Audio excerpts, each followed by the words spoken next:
नमस्कार, मेरा नाम है आरके और मैं स्वागत करता हूं आपका अपने YouTube चैनल पर जिसका नाम है स्टॉक राजा 82। उम्मीद करता हूं आप सब लोग अच्छे से होंगे और शेयर मार्केट में प्रॉफिट जनरेट कर रहे होंगे। आज का मैं वीडियो आपके लिए स्टार्ट करूं उससे पहले आपसे रिक्वेस्ट है, अगर आप चैनल पे नए हैं तो मेरे चैनल को सब्सक्राइब कर लें और साथ ही बेल आइकन को दबाना ना भूलें, जिससे मेरी वीडियो की नोटिफिकेशन आपको समय पर मिलती रहे। आज का मैं जो शेयर आपके लिए लाया हूं, कंपनी का नाम है रिस्पॉन्सिव इंडस्ट्रीज लिमिटेड। देखते हैं कंपनी का एक छोटा सा interview. Responsive industries limited incorporated in 1982 में बनी हुई कंपनी है और India based manufacturer of polyvinyl chloride based product, PVC based product बनाने वाली ये इंडिया की एक लीडिंग कंपनी है। देखते हैं कंपनी के की points. The company main product include vinyl flooring. जो कंपनी के मेन प्रोडक्ट हैं उसके अंदर vinyl flooring, synthetic leather and luxury vinyl tiles हैं और इस कैटेगरी में, इस प्रोडक्ट में इनके पास 30 से ज़्यादा कैटेगरी है। 25 से ज़्यादा इंडस्ट्री को ये अपना जो प्रोडक्ट है वो सप्लाई करती हैं। उनमें बात करें तो हॉस्पिटल, हेल्थ केयर, ट्रांसपोर्टेशन और रियल एस्टेट कंपनियां हैं। सब्सिडरी की अगर हम बात करें, the company has total 7 subsidiaries. Axiom cordage limited, responsive industries limited Hong Kong, responsive industries limited UAE, axiom cordage limited Hong Kong, axiom cordage limited UAE, responsive industries private limited Singapore और responsive industries USA. ये company के 7 subsidiary हैं। Brand reputation की अगर आप बात करें, the company with 30+ year of experience, company को 30 से ज़्यादा साल का एक्सपीरियंस है अपने ये जो विनाइल प्रोडक्ट बनाती हैं उनमें। और ये जो प्रोडक्ट बना रही है उसमें PVC flooring and synthetic leather cloths and caters to health care, hospitality, transportation, retail, sports, infrastructure and real estate जो सेक्टर है उनको ये अपने प्रोडक्ट जो है उनको सप्लाई करती है। The companies among the top 4 producer of vinyl flooring globally. और अगर हम ग्लोबली बात करें, जो टॉप 4 कंपनी है उसमें रेस्पॉन्सिव इंडस्ट्रीज लिमिटेड का नाम आता है जो पीवीसी प्रोडक्ट बनाने में। It has completed more than 1000 project and exports its product to over 70 countries. 1000 से ज़्यादा प्रोजेक्ट अब तक ये कंप्लीट कर चुकी है और 70 से ज़्यादा देशों में ये अपने प्रोडक्ट को सप्लाई कर चुकी है। मैन्युफैक्चरिंग फैसिलिटीज़ की बात करें तो the company has a manufacturing facilities with 15 manufacturing lines in 100 एकड़ of park area located at Boisar, Mumbai. It has an installed capacity of 10,000 metric ton. Mumbai में इनका जो मैन्युफैक्चरिंग फैसिलिटीज़ है वहाँ की कैपेसिटी की बात करें तो 10,000 मेट्रिक टन्स का इनकी कैपेसिटी है। जोग्राफी वाइज रेवेन्यू स्प्लिट की अगर हम बात करें, इंडिया में FY22 में 42% रेवेन्यू जनरेट हुआ था और FY21 की बात करें तो 49% हुआ था। अगर एक्सपोर्ट की बात करें, FY22 में इनका 58% एक्सपोर्ट कंपनी ने अपने प्रोडक्ट करे थे और FY21 में 51% जो प्रोडक्ट है वो एक्सपोर्ट करे थे। कस्टमर की बात करें, the company marquee client base include Narayan Hrudayalaya, आप जानते हैं एक हॉस्पिटल चेन है और बाजार के अंदर लिस्टेड कंपनी है। Wockhardt hospital, 7 hill hospital, American school of Bombay और कतर यूनिवर्सिटी, इंडियन रेलवे को ये अपने प्रोडक्ट जो है सप्लाई करती हैं। ये सारे जो कंपनी हैं ये इस रेस्पॉन्सिव इंडस्ट्रीज के क्लाइंट है। तो ये थे कंपनी के कुछ की पॉइंट्स। देखते हैं कंपनी के फाइनेंशियल। तो मार्केट कैप की बात करें, 5125 करोड़ की कंपनी की मार्केट कैपिटलाइजेशन है। करंट प्राइस 192 पे अभी ये ट्रेड कर रहा है। 1 साल का हाई 200 रुपये का और 1 साल का जो लो है वो 101 रुपये का है। 213 रुपये की स्टॉक पीई है। बुक वैल्यू की बात करें 37.6 रुपीज़ की। डिविडेंड यील्ड 0.05%, ROIC 4.62%, ROE 2.44% और 1 रुपये की फेस वैल्यू वाला ये शेयर है। देखते हैं कंपनी के क्वार्टरली रिजल्ट। ये लगा रखे हैं मैंने कंपनी के क्वार्टरली रिजल्ट। नीचे चलते हैं, ये लगे हुए हैं कंपनी के क्वार्टरली रिजल्ट। मार्च 2022 से अगर हम बात करें तो कंपनी की सेल्स 325 करोड़ रुपए की और जून 2022 में 227 करोड़ रुपए की, सितंबर 2022 में 245 करोड़, दिसंबर 2022 में 264 करोड़ और मार्च 2023 में 237 करोड़ रुपए की सेल्स कंपनी की रही थी। इसी तरह बात करें अगर हम कंपनी के नेट प्रॉफिट की, तो ये लगे हैं कंपनी के नेट प्रॉफिट मार्च 2022 की। अगर हम बात करें मार्च 2022 में कंपनी का जो नेट प्रॉफिट था वो था 3 करोड़ रुपए का लॉस। जून 2022 का जो क्वार्टर था उसमें 9 करोड़ का इनको लॉस था। सितंबर 2022 वाला जो इनका क्वार्टर था उसमें 6 करोड़ रुपए का लॉस था। दिसंबर 2022 वाला जो क्वार्टर था वहां पर 17 करोड़ का प्रॉफिट हुआ। और मार्च 2023 वाला जो क्वार्टर था वहां पर इनको 23 करोड़ रुपए का नेट प्रॉफिट रहा। इसी तरह हम बात करते हैं कंपनी के जो स्टैंड अलोन फिगर है। मार्च 2020 में जो कंपनी की सेल्स थी 533 करोड़ रुपए की, मार्च 2021 में 756 करोड़, मार्च 2022 में 1103 करोड़ और मार्च 2023 में 974 करोड़ रुपए की सेल्स कंपनी की रही है। और अगर हम इसी तरह बात करें कंपनी की नेट प्रॉफिट की, तो मार्च 2020 में जो कंपनी का नेट प्रॉफिट था वो 24 करोड़ और इसी तरह मार्च 2021 में भी 24 करोड़, मार्च 2022 में नो प्रॉफिट नो लॉस और मार्च 2023 में भी 24 करोड़ रुपए का नेट प्रॉफिट कंपनी दिखा रही है। अब चलते हैं नीचे, देखते हैं जो कंपनी का शेयर होल्डिंग पैटर्न है। ये लगे हैं कंपनी के शेयर होल्डिंग पैटर्न, मैं नीचे की तरफ ड्रैग कर रहा हूं। ये शेयर होल्डिंग पैटर्न की बात करें तो प्रमोटर्स ने जून 2022 से लेकर के अगर हम बात करें या मार्च 2022 से लेकर के बात करें जून 2023 तक, तो मार्च 2022 में 49.58%, जून 2022 में 49.58%, सितंबर 2022 में 58.94%, दिसंबर 2022 में 58.94%, मार्च 2023 में 58.94% और जून 2023 में भी 58.94% की जो हिस्सेदारी है वो प्रमोटर इसके अंदर होल्ड करते हैं। इसी तरह एफआईएस की बात करें तो मार्च 2022 में 5.36%, जून 2022 में भी 5.36%, सितंबर 2022 में अगर आप एफआईएस की बात करें तो 35.69%, दिसंबर 2022 में 35.60%, मार्च 2023 में 35.67% और जून 2023 में भी 35.67% की जो हिस्सेदारी है एफआईएस के अंदर होल्ड करते हैं। एफआईएस ने भी इसके अंदर अच्छी खासी स्टेक बना रखी है। इसी तरह बात करें डीआईएस की, तो मार्च 2022 की बात करें तो 3.59%, जून 2022 में 3.56%, सितंबर 2022 में 3.56% और दिसंबर 2022 में 3.56% और मार्च और जून 2023 तक भी 3.56% की जो हिस्सेदारी है वो डीआईएस के अंदर होल्ड करते हैं।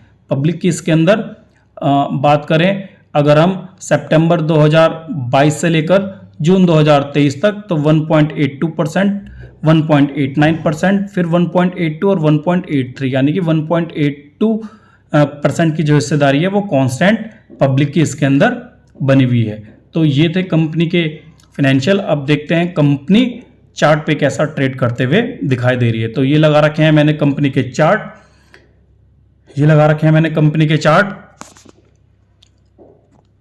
ये आपको दिखाई दे रहे हैं रेस्पॉन्सिव इंडस्ट्रीज लिमिटेड के डेली टाइम फ्रेम के चार्ट।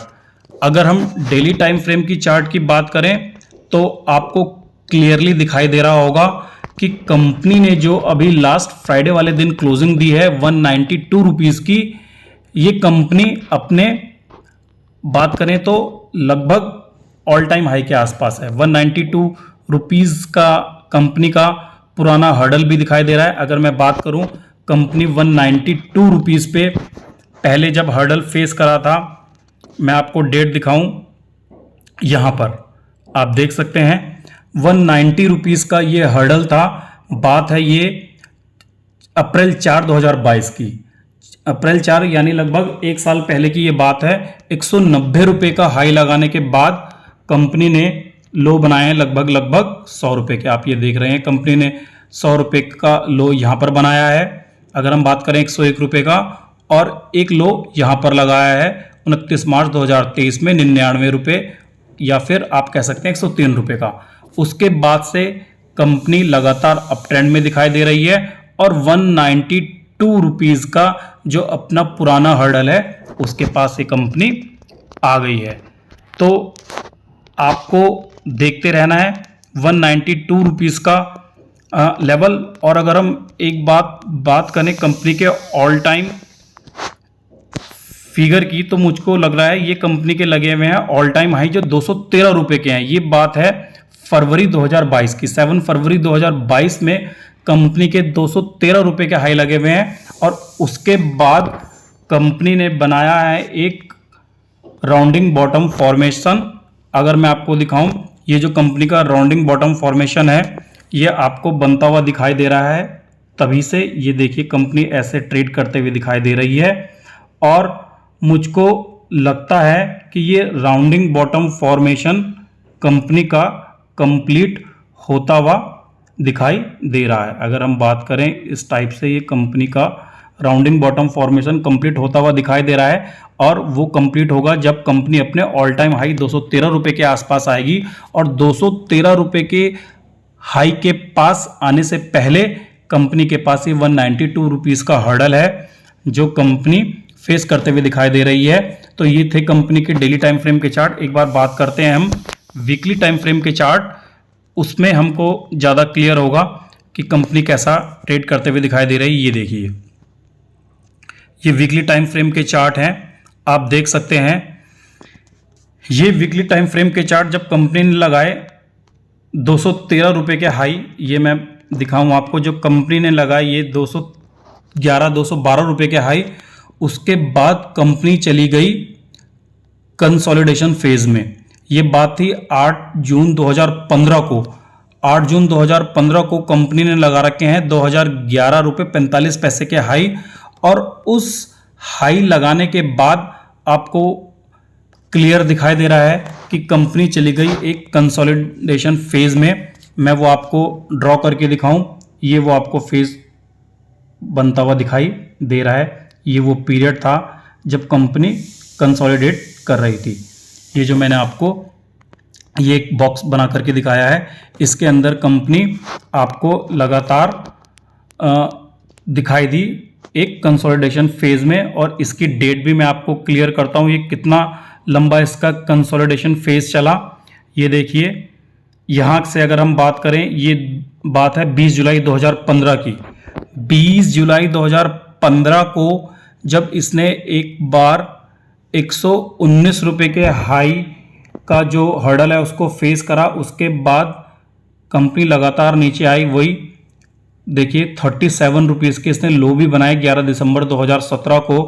और उसके बाद फिर कंपनी जब 119 120 रुपये का जो अपना हर्डल था उसको निकाला, तो उसके बाद कंपनी को डबल होने में समय लगा। ये देखिए मंडे 28 सितंबर 2020 का समय जब 119 रुपये का हर्डल इसने निकाला। और 119 रुपये का हर्डल निकालने के बाद कंपनी 192 193 रुपीज़ पर आ गई जनवरी 2021 में। यानी कि आप देख सकते हैं कि जब ये वाला हर्डल इसने 120 रुपये का निकाला, अक्टूबर था, अक्टूबर 2020 की बात है। अक्टूबर के बाद ये दिसंबर, यानी 2 महीने में ही कंपनी डबल हो गई।